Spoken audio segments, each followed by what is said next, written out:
Welcome back to the Connected Teamwork Summit. I'm your co-host Hilke Farber, and we're about to go into a conversation with Eddie Baas. Eddie, how are you today? I'm doing really well today. Thank you, Hilka, for the opportunity to be here. It's amazing to have you here. Before we step into the conversation with you, Eddie, we're going to do a brief review of today and talk about this next moment, team defining moment. We're going to think about hurt and ask ourselves, how do you build connectedness when people are hurting? What struck me from the four amazing speakers today when we talked about um, the about managing commitments, about feedback and coaching, about conflict, and about how do we work with undiscussables and setbacks and stretches. This common theme of how important it is to open ourselves to the broader situation, to care for others. I'm thinking about Yvonne's question. So, what else? What else is true here for you? And now we're going to have this conversation with Eddie to look at this, what I call a black belt moment. When people are hurting, how do we build connectedness in that time? Eddie, I met a couple of months ago and I was struck by how caring and clear he is in his commitment to the good for all. And that comes also across when I look at his resume. He's a born Puerto Rican, raised in the Bronx, New York. He's currently a large enterprise account executive for the Customer Service and Support Division Center of Gartner. And before that, he was a top performing sales consultant for IBIS World Industry Research. He was there a top sales performer of the year for 3 consecutive years. And he also is in his outside of 9 to 5 time, president of the New York, New Jersey chapter of the National Sales Network, NSN, which is a uh, organization dedicated to the advancement of underrepresented sales professionals across the U.S. He's also the former CEO and co-founder of CareerPipe PBC, which is a social enterprise focused on leading underserved young adults to financial independence. So much care for the larger collective. Um, Eddie is happily married to his college sweetheart. Is it Gigi? That's right. Um, and he grew up across the street from the Yankee Stadium in the Bronx. Go Um, Yankees. they go Yankees, go Yankees. We're going to talk about this more. And he also worked on a book called Teams Win Championships with 5 other co-authors. His purpose is to give 100% of himself, the greatest good of the greatest number of people, and he loves traveling and seeing the world from other lenses besides the ones that he grew up in. And I think he enjoys that lens as well. So, Eddie, welcome. Thank you. Thank you for having me. I appreciate the opportunity. You are very welcome. So, with you, we're going to talk about this topic of hurt. And I remember in our preparation conversation, I asked you, Eddie, which one do you want to focus on in the conversation? You said, yeah, I'll pick hurt. So tell us why you wanted to talk about hurt and connectedness today. Yep, absolutely. I think before I do, I just want to issue a quick disclaimer. So, all the personal views that I'm sharing with you today are my own, not that of Gartner or its constituents. And fair warning, I'm not classically HR trained or have any kind of psychological accreditation. I'm just someone with a bit of real world experience and a lot of compassion for people going through tough times. And to answer your question directly, when you came to me with this topic, I honestly felt like it was something that isn't talked about enough at work, both for the people going through struggles, going through challenging moments, and also for leadership and how to work through that.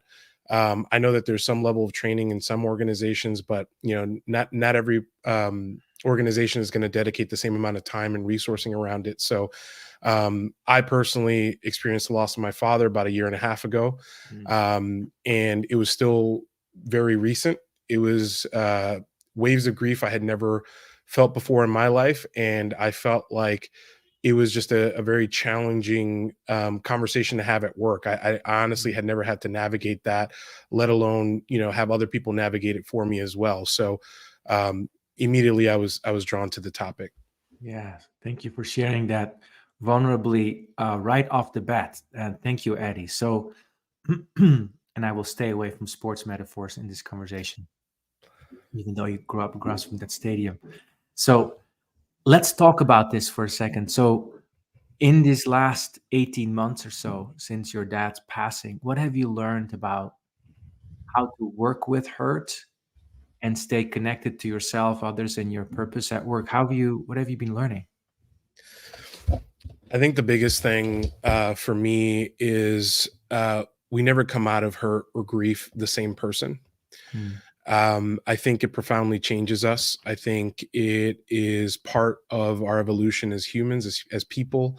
And I think you have to be patient with yourself mm, in that journey, in that process. I think, you know, it's the part of your journey that you probably know the least about and probably is the most rewarding. If you mm, care to give it time. mm, I also think it for leaders, you know, thank you to the people that were there for me, first of all, because there were a lot of people that were very patient with me, that put themselves second, put me first, and mm, were brave enough to be vulnerable, to share their own feelings, to call me on the weekends and make sure that I was okay, mm. and to put my performance aside for a moment and make sure that I was okay emotionally, spiritually, just making sure that I was okay. And the patience is twofold for yourself and for the people around you, to be patient while you figure out who that other person on the other side of the grief is going to be. Yes, yes, yes. So, how did you and how do you cultivate patience for yourself? How did you and how did it start? Because I love what you said earlier. Grief is probably one of those things that we're least experienced in and yet can be most rewarding. So, can you say more about how have you been learning the muscle of patience? Hmm. Well, um, I'll start off by saying a lot of reading. I actually got a life coach, and he was helping me through the grief, helping me with developing and cultivating good habits around my health, behaviors around gym and eating. That was extremely important. And he was the one that really taught me to put myself first above everyone else, because without Eddie, there is no family to take care of. There is no travel to be had. There is no, wife to come home to. So, that is part of it, being selfish in your own recovery and your own health. Mm, And there's a lot of different difficult moments. It's not just grieving a lost parent, right? Surviving traumatic events, living with mental health challenges, facing financial hardship. There's so many. mm, mm, And in preparation for this, I was actually watching a conversation between Stephen Colbert and Anderson Cooper. mhm, And Colbert recites some J.R.R. Tolkien, mhm, and it goes something to the effect of, life is a gift and existence is a gift, but mm, with existence comes suffering. And what you learn through that is that you learn to love the thing you most wish had not happened, because what punishments of God are not gifts, to quote Colbert. mm, And it's a segue to what I was going to say. mm, My faith, I had a renewed sense of faith, a renewed sense of purpose, a renewed sense of self. mm, um, I felt like the people around me were having real conversations with me. I was mm, piercing behind the veil. There was no mm, just mm. pleasantries or just corporate lingo. Like, people are their most human when people go through grief, because it's the one thing that evens the playing field for everyone. Mm, And um, I think along that journey, along that process, the patience comes from understanding the mm, thing that happened, understanding who you become in relation to that thing, understanding that there are people there that want to help, that know mm, what that pain feels like. mm, And in that same interview, Colbert says, through the suffering, you learn to love more, to be more compassionate, to be more mm, patient with the people who are going through those things. And I can say from my own person that that is 100% true, mm, and that I love deeper. I give more because now I understand what that suffering feels like and means Mm, to other people. mm, And I want them to not feel alone or have to feel like they have to navigate it in isolation. So the mm, patience comes with time spent discovering yourself, mm, taking care of yourself, and understanding that suffering in relation to others. mm. Thank you. Thank you for that. What do you find the most challenging or the hardest, or amongst the hardest about hurt, or in particular this hurt with your dad passing? I think up front it was acceptance, right? Mm, Anybody who asked me during the time would know that my big thing was like I wish I had 5 more minutes with my dad just to say mm, how much I love you.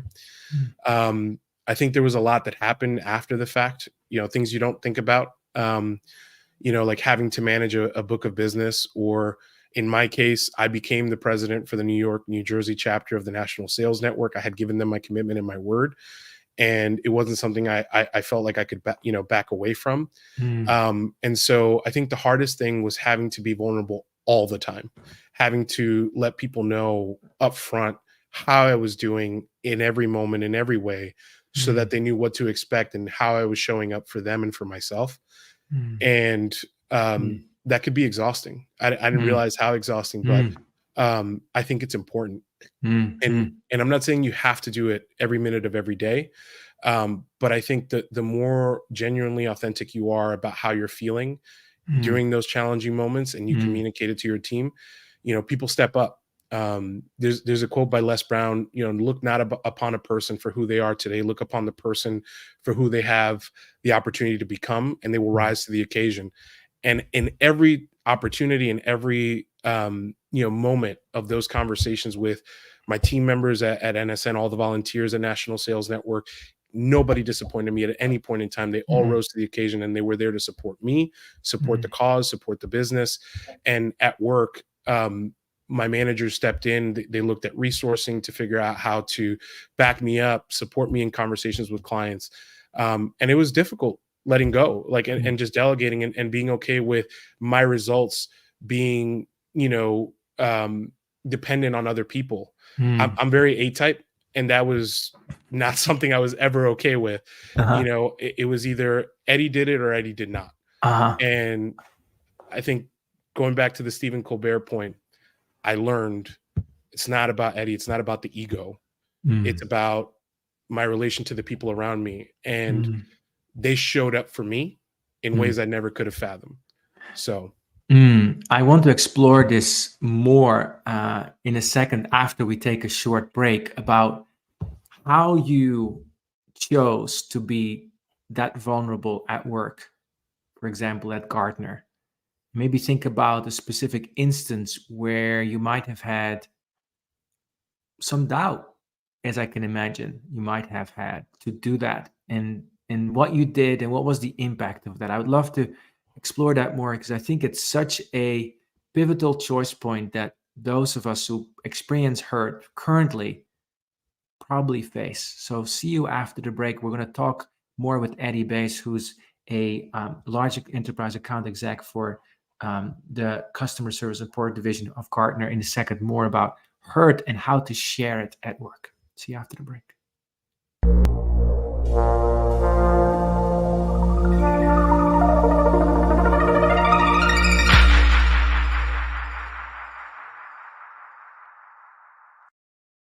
So yeah, Eddie, share about these choices that you make, maybe moments where you decided and maybe had some doubt. Will I share this with them today? Share us about that. yeah. So immediately when you said that, one particular instance stood out. So I was at a kickoff, and most people kind of had heard through the grapevine that I was going through something, but didn't quite know what it was. And it was my opportunity to share. And um, it wasn't just my dad's passing. I also learned some things about my family structure, had a bit of an identity crisis, a whole host of things. And as they say, life can come at you really hard sometimes and throw some really big curveballs. And I basically met with some of the folks one-on-one. And I remember one conversation in particular where one of my colleagues said, wow, I never thought in a million years I'd be having this kind of conversation about this at work. I can see a time where this was highly unprofessional to speak about. And it struck a chord for me because I was like, why in what universe should this, or why would this be, something that is not allowed, or Mm. shouldn't be talked about. And shortly after that, they started opening up about their own struggles and challenges.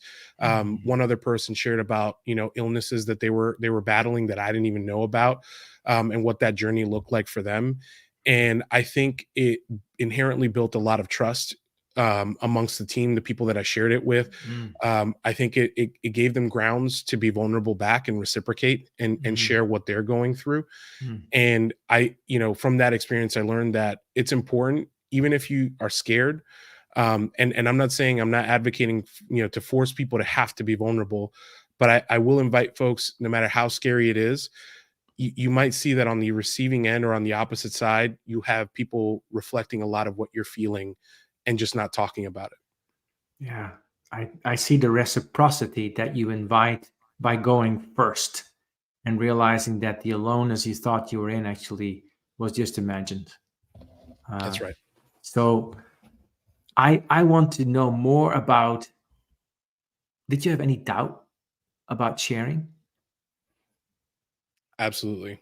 All the time, especially in the face of leadership. Yes. Um, How'd you deal with that, and what was going on in your mind? my first few thoughts were, am I going to lose face? Am I just not being tough enough? Am I just not um adhering to being, to keeping the personal out of work? And you Mm. know why would I at this stage in my career? And on the opposite side, when I was weighing out the pros and cons about opening up and being vulnerable, I also realized that if my performance dips, if I'm suddenly not the Eddie that they're accustomed to, with no rhyme or reason, no context, I feel like that would hurt both the business more and my management team more, because like in any healthy relationship, communication is king. Mhm. And I think this is no different, right? And if they expect results from me and they expect me to perform at my best, they need to know when I'm at my worst.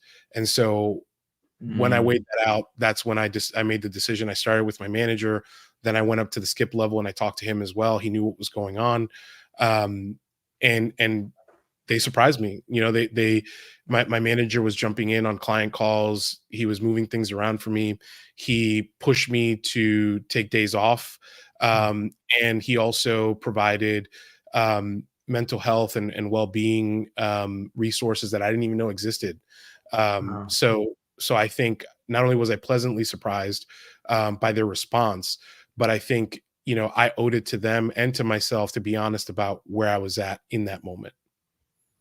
I owed it to myself to be honest to myself in them in that moment, and that helped them understand where you were at and what they could count on.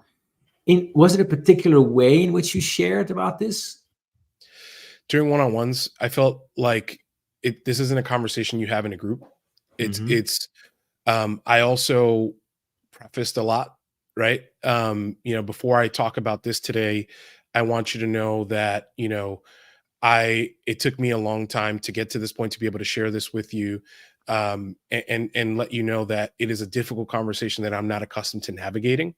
Um, and I hope you can give me permission to share this, because the personal is starting to bleed into the professional, and it's important for me to share because I think it will, in some way, shape, or form, affect you just as much as it'll affect me. And by Mm. putting it that way, they invited me to share, right? So I was asking for permission to be vulnerable and permission to be my true self in that Mm. dialogue and share what was going on. I love how you create the context first before you got in there with them, and you asked for permission by creating a context together. Uh, did anybody say no? Not now? Everybody was immediately receptive, and um, like I said, I think I was pleasantly surprised by how accepting everybody was. And the more they shared their stories, the more I realized it's more common than I ever thought. And, Mm. and again, it's not just the loss of a parent. There were so many stories that came out of these conversations and these one-on-ones that I never expected to have. So now reflecting back, even though I imagine you're still in it 18 months in, how have, has this time of processing hurt uh, informed how you lead and work today? Yeah. So I think delegation was never part of um my library of words or things that I was accustomed to doing. Right. Um I remember having multiple conversations with my wife about having to let go and having to let others lead my life for me. And I know that Mm. sounds terrifying, but I promise you, for anybody who's listening, um, when you surrender truly and honestly to the idea that other people do care about you and that they're going to show up for you in the ways that you need them to, they will. And again, shout out to my volunteers at National Sales Network, my ELT board, to my friends, family, anybody who was there. I met some new family members along the way, John Jr. Um, People show up for you. They really do. And Mm. I think the biggest change for me was just feeling safe, Mhm. feeling comfortable, knowing that other people will look out for me in the best way possible. Mm. Um, and that delegation is a necessary part of growing up. And Mm. sometimes you want to never relinquish that perceived control, but it's necessary for your Yeah. growth. Surrendering into accepting that people are there for you. And that's something that happened inside of you that you practice now as a leader, and then allowing yourself to delegate. So, what would you say to somebody who is maybe in the beginning of their grief cycle, of their hurt cycle, and they haven't talked to anybody yet at work, and that's just not part of the culture, at least from what people might understand is the culture around them? What would you say to them? I'd say number one, take stock of where you are, take stock of what you need, be selfish in your healing. Um, to me, putting myself first was never something that I was capable of, never something that I ever wanted to do. And as a result, my health declined. I was having anxiety and panic attacks, things that I had never had in my vocabulary. Um, and my wife was always the person hurting the most in response to that because she was the one that was there with me 24/7, having to witness it all happen. And because I didn't put myself first, it never seemed to end. And then when I finally did, and I pattern interrupted, and I put myself first, started going to the gym, started practicing meditation, started doing box breathing, started doing all these different frameworks and techniques to help with my healing and grieving process, was when I started to see a pretty big change in myself. So number one, put yourself first and figure out what it is that you need. Seek Mm. out help. I got the life coach. My wife actually was the one who put me in contact with the life coach. Lean into your support system. You're not the only Mm. one going through it. Mm. My brother Leo, my mother Myra, it was a collective hurt.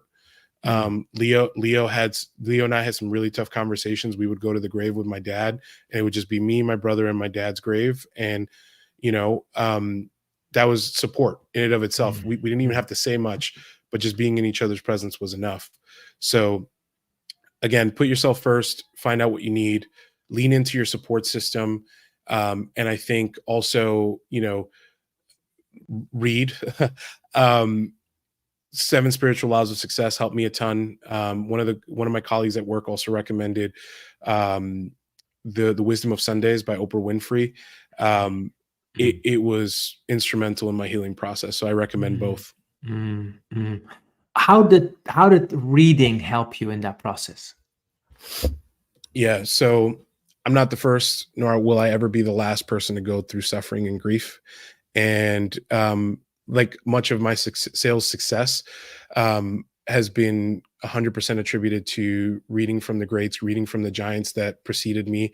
I feel that this is no different. Anything in life that has been felt has been read or written. And I feel like it's been pondered on for millennia.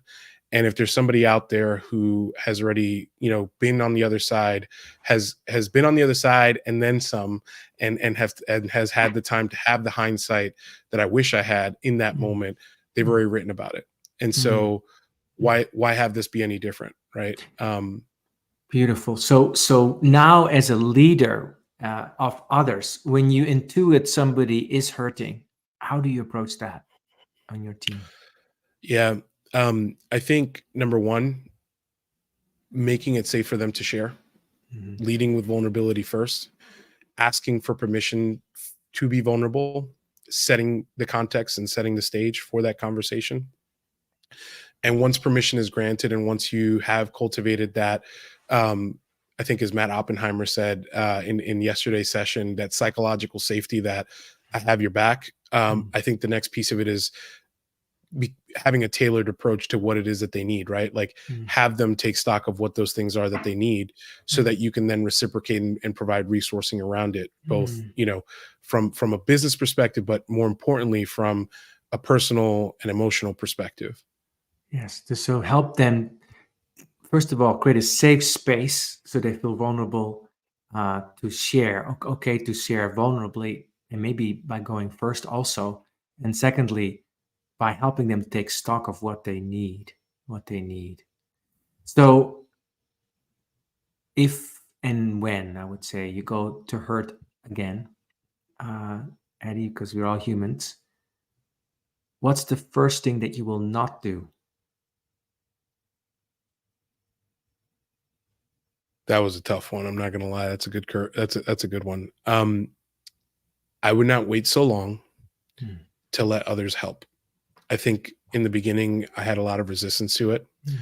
I was losing my mind over having to delegate and having to rescind again that perceived control. And I would just surrender sooner.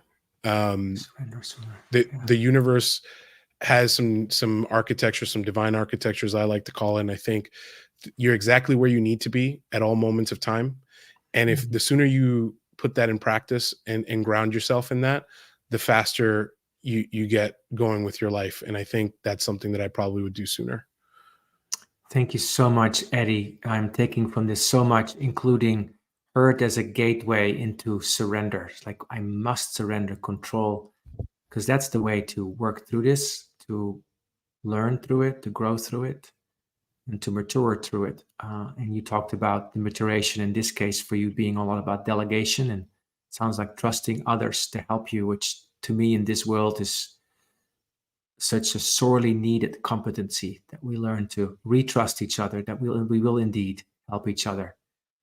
And what you're bravely, to me, demonstrating is that it takes a brave step from the person looking for help to ask for it and to say, this is where I'm at. Anything else that you'd like to say by way of closing, Eddie? The biggest thing that I've benefited from in the readings is the idea of detached involvement. It's one of Deepak Chopra's biggest lessons, and it's being involved, controlling what you can control, understanding what is perceived control and actually not controlled, and most importantly, setting the outcome or the intention in your mind of what it is that you want, and surrendering the outcome to the universe. And that's the detachment piece. Surrender the outcome to the universe. Just focus on the intention and what you want to drive forward, and the rest will fall into place. Thank you so much, Eddie. We've been talking with Eddie Bijs, who's a magnificent human being who's been teaching us about hurt. He's also a senior leader in Gartner, many other things in life. And he's been teaching us about surrender, detached involvement, and allowing for the kindness of the universe to help us. So thank you so much. We're going to take a short break before we continue on for our final discussion of team defining moments, this time about endings and departures. Thank you, Eddie, and thank you, everyone. Thank you, Hilka. Have a good one.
And welcome back.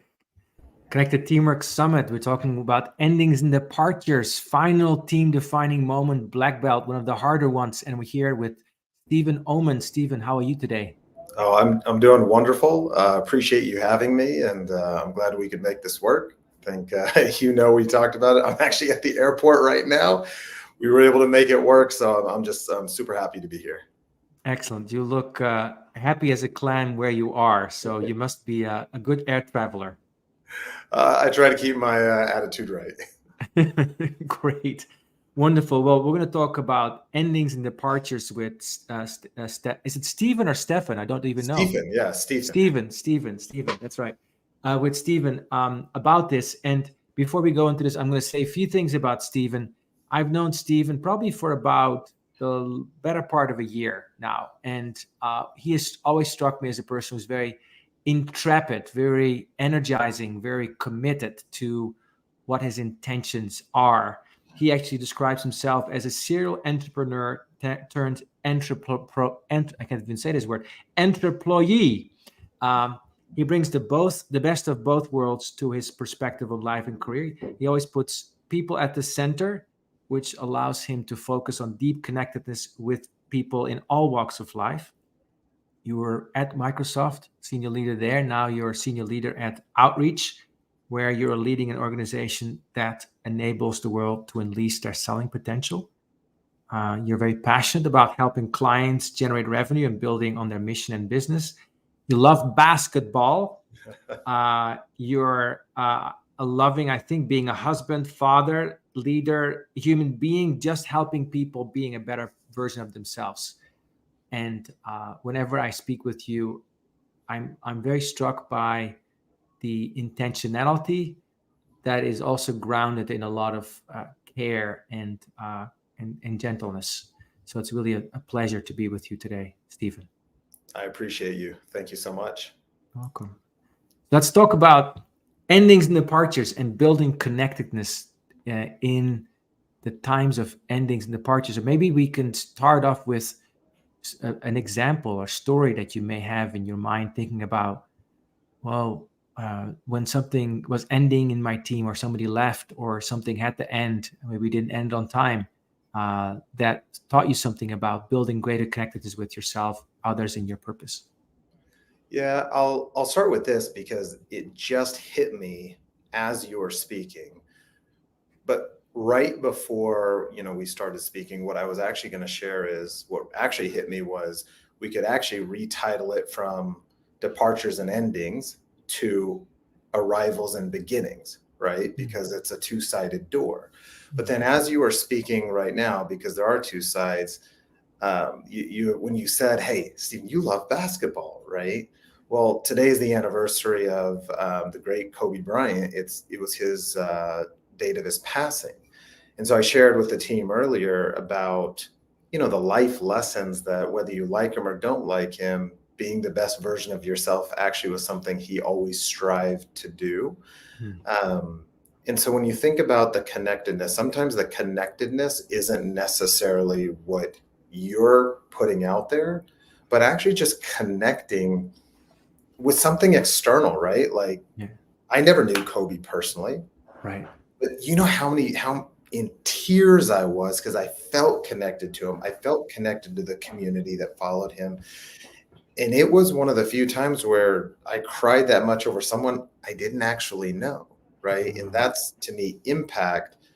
But man, to be that connected and to impact the world in such a way where random people all over the world are just in tears.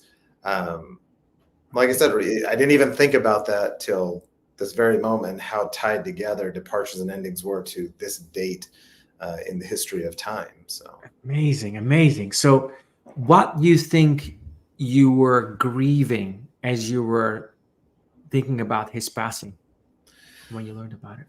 how impactful he was and how much more impactful he was on the path to being. Because if you look at his life and his career, yes, he focused in a certain sport, if you will. Within a few years after his retirement, he wins, was it an Oscar? And those are the type of people that have greater impact because no matter what they do, if they were to leave this planet, leave what they do, they've left such an impact. It hurts. It hurts when they leave, right? Because you think about what could have been. You think about the next phase, the next stage. And that's when you really know that you're having impact, when people have that feeling that, man, I can't believe he's gone, right? Right. He is gone. And it's also a door to newness. So how has that become a door for you? Ooh, that, I had a feeling you probably would have asked that question in my mind. And I don't know that I have an answer. I haven't ever actually thought about that consciously. I know we all have to move on. We all have to get to that next phase. People say gone but never forgotten, right? So if you read some of his books, if you read what he did while he was, in this life, I would say it's learning, right? Continuing to make sure that those that came before us, whether they're gone, whether it's leaders in your career that moved on to different, it's not always death, right? Departures and endings could be the end of a job, like I just departed one, but again, beginning anew. It could be departing a company. It could be, sometimes it's relationships, right? We just heard from Eddie on hurt. And, sometimes there's separation in variety of forms. It's not always death, as he referenced his father, but there's many forms of endings and departures, and they're not always easy to get to the next beginning.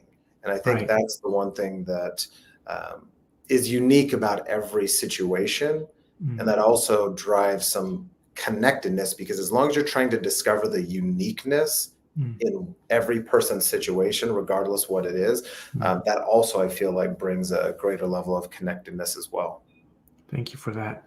So what would you say is the way in which you navigate as a leader this space between endings and beginnings? Whether it's either leading yourself, your own career, or your team, how does that play out? Because it's such an integral part of life.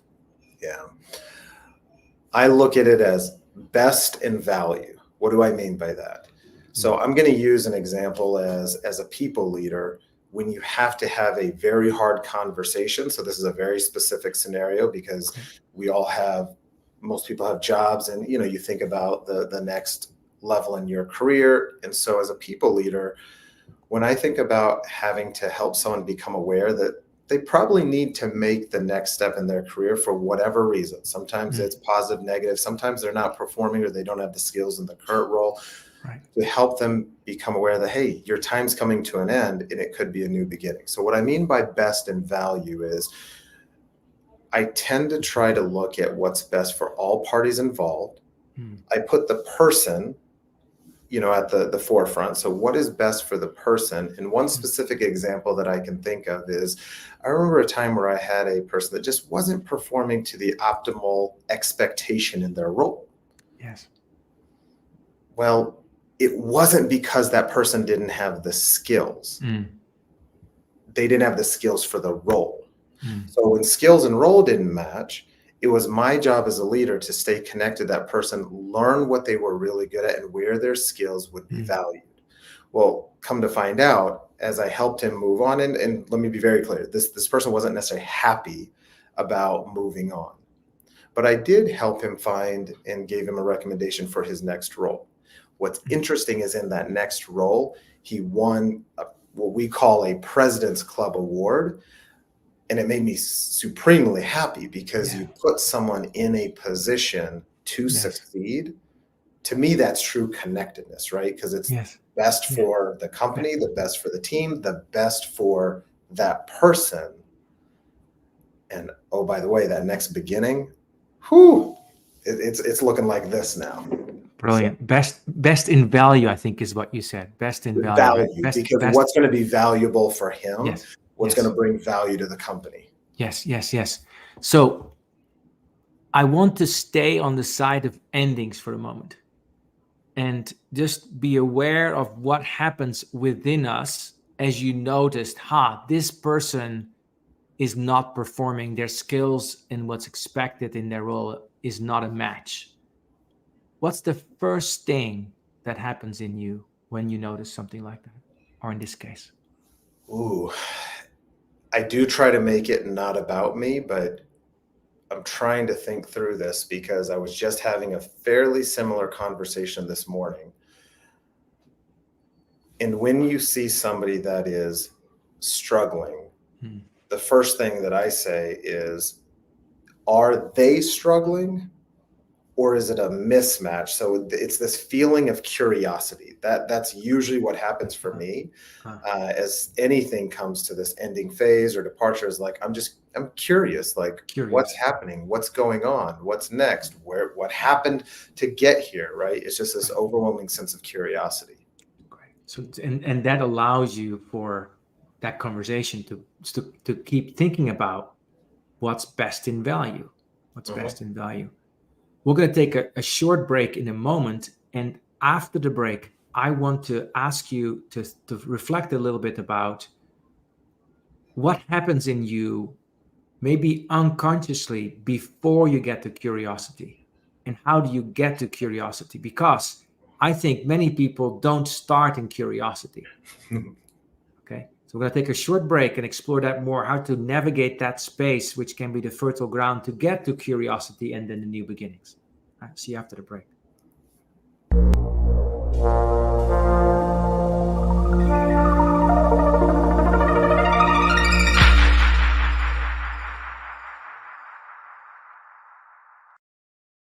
So, Stephen, what happens just before curiosity? Maybe not all the time, but sometimes. Yeah, I would say there's a little bit of the butterfly feelings, but not the positive butterflies, but that twinge in your stomach where you're like, because it just means you're about to have an uncomfortable conversation. Right. Because when somebody's going through that, usually I would define the emotion as grief, but not maybe the grief that we all think of. It's just that feeling that, oh man, what's about to happen? And it's that feeling in the pit of your stomach. Yeah. I get that twinge. I would say actually almost every time now that you bring it up. Mm-hmm. And so what do you do with that? I try to bury it deep down inside and ignore it, right? Honestly, I think so many people handle things differently. I have tried to become very, very aware. So what I'm sharing doesn't mean it's the best thing to do. I should have started. We're humans. Yeah, we're humans, right? And I do tend to bury things because I'm like, if I can just bury this for an instance and get to the other side, then it's like the overwhelming positive outweighs that little bit of negative. So that's my way of doing things. I'm not saying it's always right. I'm just saying, if we know there's the negative, let me just build a positive up fast as I can so that because the negative, it actually doesn't go away, in my opinion. I Mm. would just rather focus on something that's greater, better, brighter, because the feeling in the negative, oh, I don't like it. I think most people Right. don't. No, we don't like it. And I love that you are acknowledging that it probably will stay for as long as it does. And what I also appreciate in what you're saying is we don't have to stay there. We don't have to stay there. You can work on the positive, on the what's of value going forward now, given what you've just described. So that's wonderful and powerful. So tell us about a time in your life where in retrospect you're like, how I navigated that ending was not the way that I would do it today. And what did you learn from it? Ooh. Um, hmm. There's so many. Let me be very clear. I once wrote an article on regret and the fact that, like, I try not to regret things, but at the same time, I actually do believe that if I go back in my life, there's so many things I would change, right? I'm not a Mhm. person that says I wouldn't change anything. My issue is there's so many things I would change. So I could say there's a number of personal relationships that the way they ended was, again, because of my unfortunate, where I kind of sweep things under the rug, I like cut it off Yeah. and say, okay, well, if we're not going to have this personal relationship anymore, boom, move in different directions, right? And Yeah. so it's not having the conversation where it's Mhm. not truly ending. And when I say ending, what I really mean is closure. And so a Mm. lot of people don't get the closure they need. And I could probably name a few instances, probably not for they're very personal in nature, but I would say the theme is lack of closure. Mm. And sometimes it's lack of closure on both sides, Yes. where it's happened to me and I wasn't brave enough to go ask for closure. So in the back of my mind, I'm like, what really happened? Right. That's one of the Mm. worst feelings to have is again, that's part of why the negative remains, is because you don't get the closure, and Mm. it's you assume you know what's happening, but if you knew what was really happening, it probably didn't even really exist. So having the Yeah. courage to go seek out the closure is something I really, really wish I would have done different in numerous occasions. Beautiful lesson. So it's looking for that closure. And you're already speaking about this.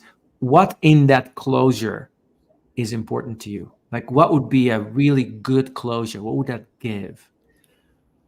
I think it's truth, because if you believe something but you don't know, it just lingers with you, Hmm. right? And that's where the emotions are driven. But what if you find out it's actually true? Now you can take action on potentially changing your next step, changing something, because you know it's on truth. It is so hard to move in the dark. Hmm. You're like this. But even if what you believed becomes truth, great. Now you know exactly what you can do next. But what if it wasn't the truth? Hmm. It's still the same thing. You know how to react. You know how to take action. So Yeah. I've never actually said that before, but yeah, it's hard to move in the dark. That would be the theme there, right? It's hard to move in the dark. I think that's almost like a book title. Yeah, It's hard to move in the dark by Stephen Omen. Uh, I'm writing it next. I'll be on the plane. I'm on your typing next this plane in. ride. A little bit of AI in it will be done before you land. So the sense of true closure provides perspective on what is true, and if I add to that, that allows me to really capture the learning, and also the other person to capture the learning, so we both grow from it, and that's an act of love. Yeah. The other theme that I would say is not just seeking closure. If you know that about ourselves, proactively go give someone the gift of closure, whether they're seeking it or not, because Mm. they may not even realize that's what that twinge in their stomach is. So you're giving people a gift by letting them know the truth. Use wisdom, use discretion, because that probably doesn't always work out in your favor, but always think through that and seek to give uh, as well. See, to give that closure as well. So how does this knowing inform your leadership, how your leadership style?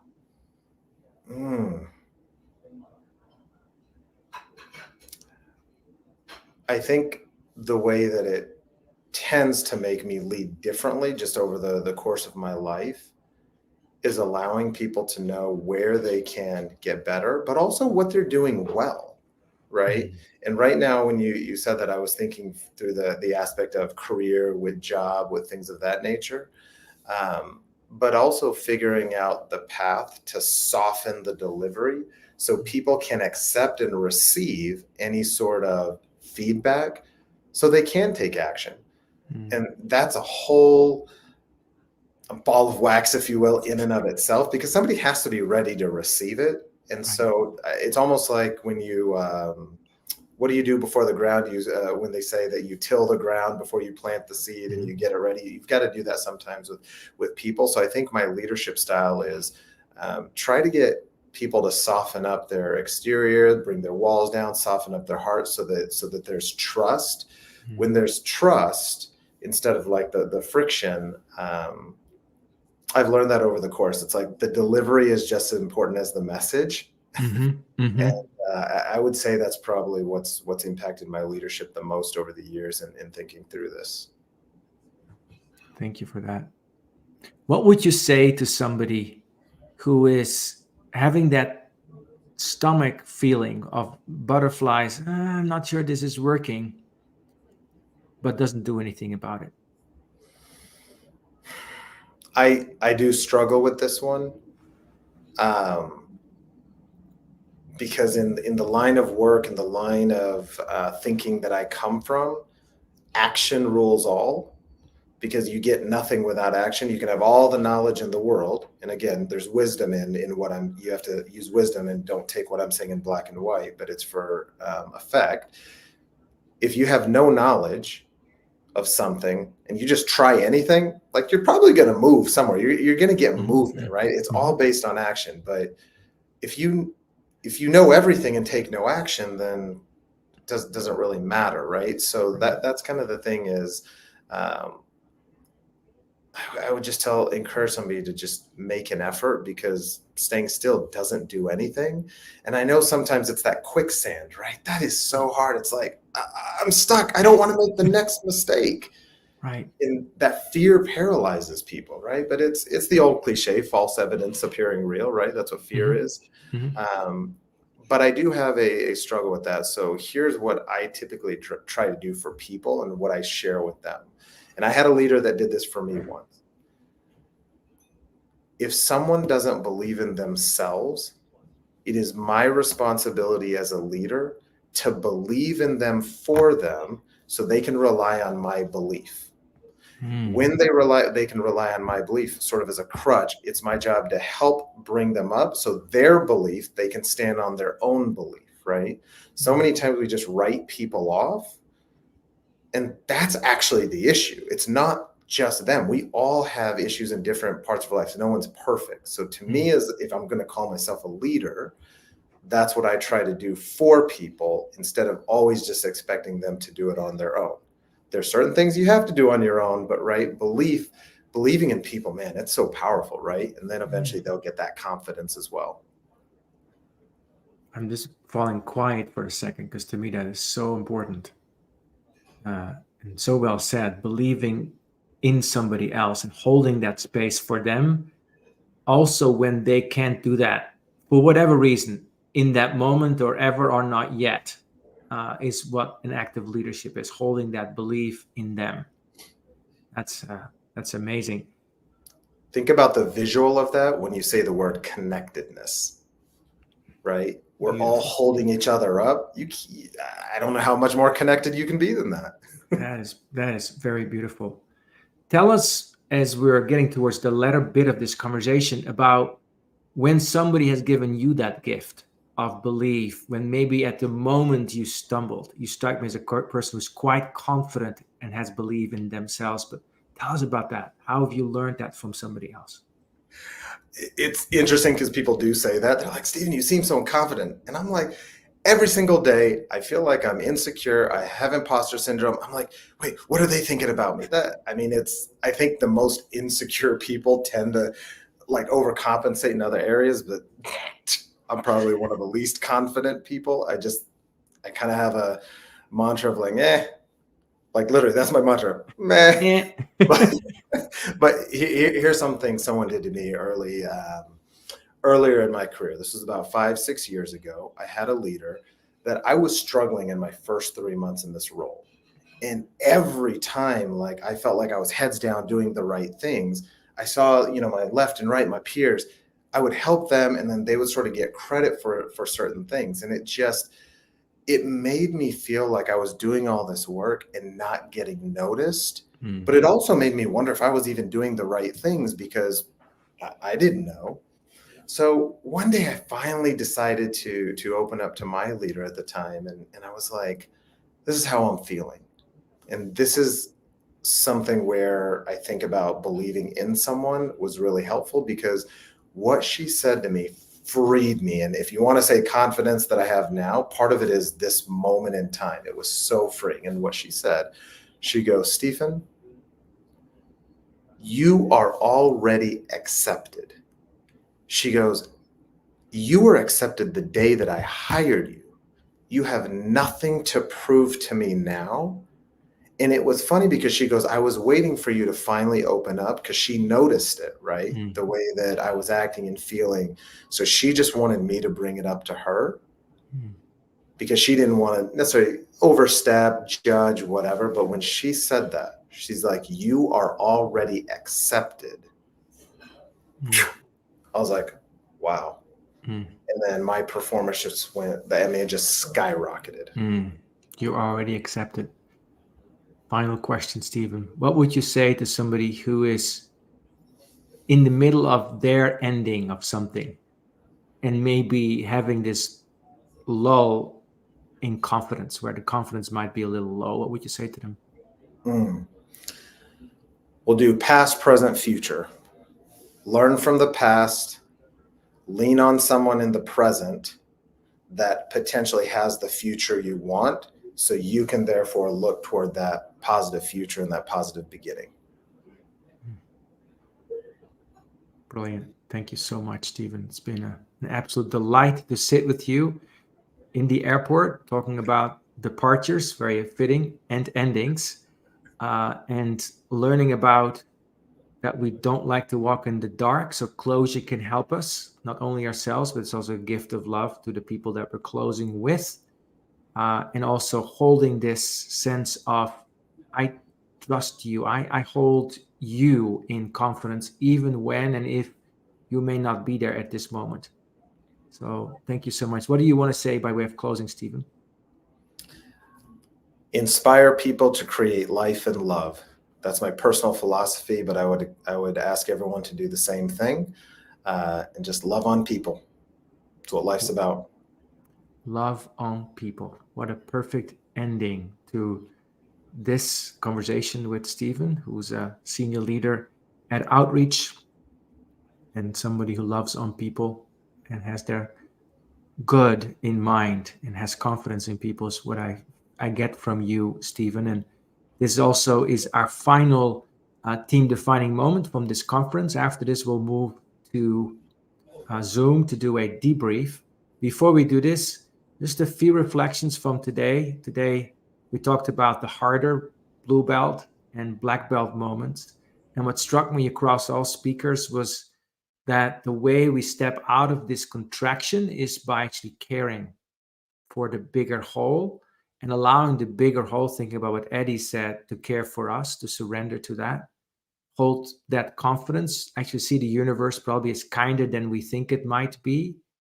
I'm thinking about what Murray said this morning about turtling in the face of an aggressive manager, and then finding that on the other side of turtling lay courage and a great relationship with the so-called aggressor. So amazing what happens when we trust ourselves more and rise up into our confidence. Thank you so much for listening.